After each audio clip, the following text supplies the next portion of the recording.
سلامونه درنو لیدونکو، نن درته د پنه ډک داستان لرم. تمه ده تر پایه یې وګورئ او زموږ چینل سبسکرایب کړئ.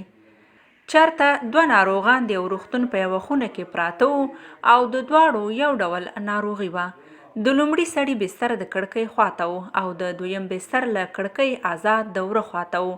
لومړي سړي به هغه بل ته له کړکۍ نه د بهر طبیعي منظرو حالات بیانول چې څومره ښایسته ونې او ګلان دي. د ونو لاندې د پاکو اوبو ډنډوکي څومره خوند کوي چې مارغان او نور ژوي پکې لوبیږي. د دویم سړي به سترګې پټې وي، تل به یې د لومړي سړي دا خوږې خبرې اورېدلې.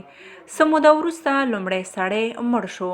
دویم سړي له یوې نرسې پوښتنه وکړه چې هغه خو د داسې کړکۍ خواته پروت و چې د نړۍ عجیبې ښکلاګانې یې لیدلې، نو هغه څنګه دومره ژر مړ شو؟ کاش هغه تر ډېره ژوندی وای.